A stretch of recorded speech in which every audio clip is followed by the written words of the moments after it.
Welcome back to the Maelstrom, ladies and gentlemen. We have another Warhammer 40k battle report for you today. We are practicing the ATC missions for 2015. Today we're doing mission 2, which is Dawn of War deployment. The Necrons will be on this side of the table. The Blood Angels will be on the far side.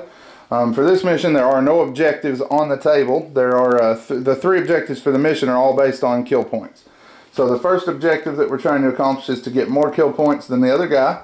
The second one is marked for death. We select 3 units in each other's armies, and each of those units contributes towards a separate tally. Once the game is over, whoever has a higher tally there wins that objective. And the third objective is slay the warlord. If we both lose our warlords, then it is a tie. If neither warlord dies, no one scores any points. And if your warlord is alive and the other guy's is gone, you win the objective hands down. Then we also have for bonus objectives First Blood, Last Blood, which is the last kill point scored in the game, and Line Breaker. So each of those is worth 2 points, but they cannot carry you beyond the 30 for the mission. So we're doing Blood Angels versus Necrons. We will be right back with the armies. First up we have the Blood Angels, 1850. So for my HQs, I have a Librarian. I've got a little stand-in here. I don't have the model with me today. He has Galleon Staff, Meltabombs, and the Veritas Vitae. For his Warlord traits, he rolled Night Attacker on the strategic table, so the first turn will be Night Fight, and he rolled Adamantium Will out of the Blood Angels book. My other HQ is a Chaplain with a Jump Pack. He has 10 Death Company with Jump Packs, and 1 guy with a Thunderhammer and a Bolter. Then for my troops, I have 3 tactical squads. I have a 10-man tactical squad with a veteran sergeant with a combi flamer, a power fist. The tactical squad has a heavy flamer and a flamer, and they are mounted in a rhino. Then I have 2 identical Razorback squads. They are 5 men strong with a plasma gun, and they are in las cannon twin-link plasma gun Razorbacks. Then I have 5 scouts with sniper rifles and camo cloaks. And for my heavy supports, I have 2 identical Bell Predators with heavy bolt responsons, and 2 identical Devastator squads with 10 men strong with 4 las cannons. Alright, so there is the Blood Angels half. Next up we have the Necrons, 1850 points. We've got Nemesaur Zandric. He is leading 5 Lich Guard with Hyperface Swords and Dispersion Shields. Got 2 units of 10 Immortals and 2 units of 14 Warriors. Do have 1 proxy. We've got a squad of destroyers, which are standing in as heavy destroyers. I don't have any models yet, and I'm kind of anxious to try them out. We've got 3 wraiths. They do not actually have whip coils. I had to lose them to get to points. So just 3 base wraiths. We have 2 Triarch stalkers with heat rays, and then to finish the list off, we've got a Deathbringer, Doombringer, whatever the flight is called. 2 Doom Scythes, which are in that formation. The rest of the army is a combined arms detachment. So, you have seen the table, and you have seen the armies. We will be right back following deployment. Alrighty, deployment is complete. The scouts infiltrated here in the rock formation. The Blood Angels did deploy first. They deployed Devastators in either end, the armor block in the center along with the Death Company, and then the Rhino squad is here on the end flank. The Necrons went for a refused flank then, deployed everything here. Immortals on the right, Necrons across the front. Necron Warriors rather, Wraiths in the center, and then obviously the Flyers are in reserve. The Blood Angels are going first unless the Necrons can steal the initiative, and they do not. So Blood Angels will be going first. We'll be back following their turn 1. One other note, are marked for death units. Mine is the pair of Triarch Stalkers and the Wraiths. I marked his Death Company, his Chaplain, and the Rhino here with the red die on it. Turn 1 for the Blood Angels comes to an end. The scouts fired some incidental fire here trying to harass the destroyers. Everybody missed except 2 of the basic scouts, and they rolled 2 1s to damage, so no damage there. Armor block shifted to this direction other than the Rhino, which is speeding up the flank. Devastators did move down into the building here to start moving out and get in the fight. The 2 las cannons fired at the Wraiths from the Razorbacks, put 1 wound in the Wraith on this end.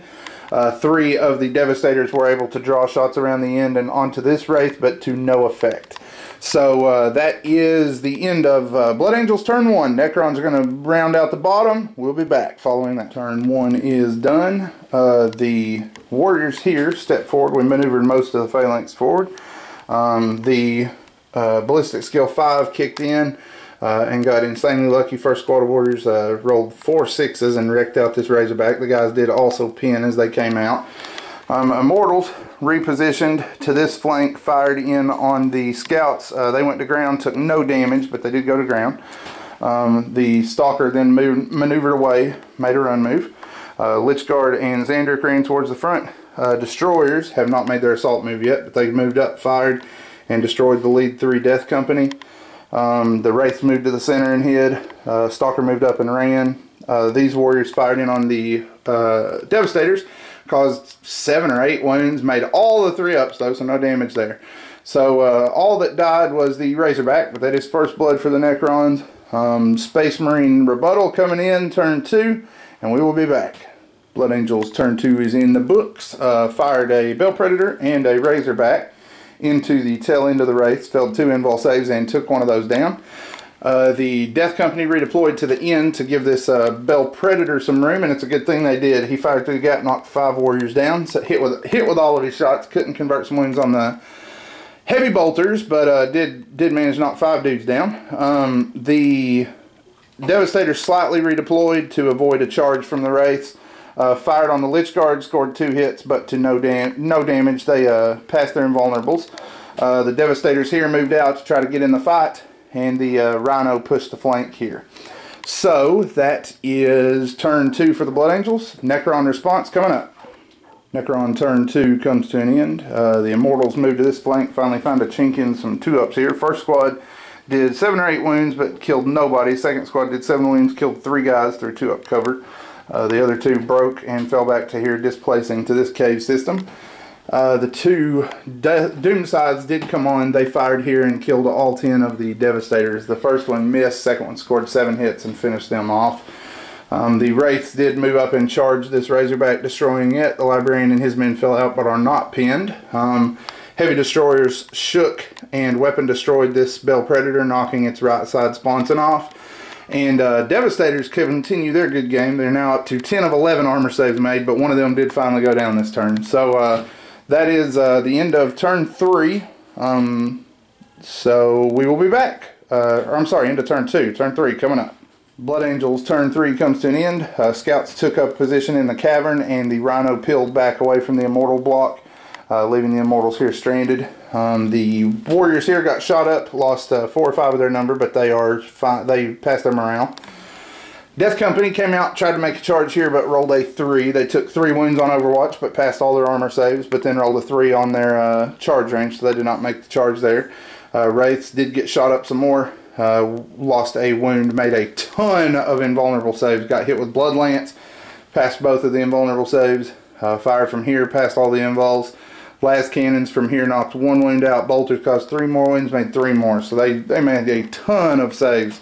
So turn 3 is about to roll to an end with the Necrons responding. We will be back after they have gone. Turn 3 is over. The Blood Angels are going to go ahead and call it there. The Scouts lost one of their guys here. The other guy passed his morale check. Fired the second squad of Immortals at the Rhino, but were unable to connect with any Gauss fired. We continue to move up. These guys launched a strike against the Mark for Death Bell Predator and destroyed it through glancing hits. Fired the other one at the Marines there with the Librarian. Were able to kill 1 Marine. The fire from the Heavy Destroyers and the Warriors put 4 of the 5 guys down from this squad. He also passed his morale check. And the Wraiths moved in and finished that Bell Predator off. Down here, the Stalkers fired first. And killed 1 Marine between the 2 of them, but then just terrible luck. the Warriors did 10 wounds. He lost 4 Death Company from 10 wounds.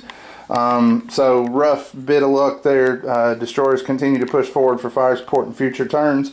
So we're going to go ahead and call it at that point. We will have army lists and after action reviews at the blog as always. Like us on Facebook. You'll get the most up-to-date information about our videos and our new articles there. And as always, guys, thanks for spending time with us at the Maelstrom.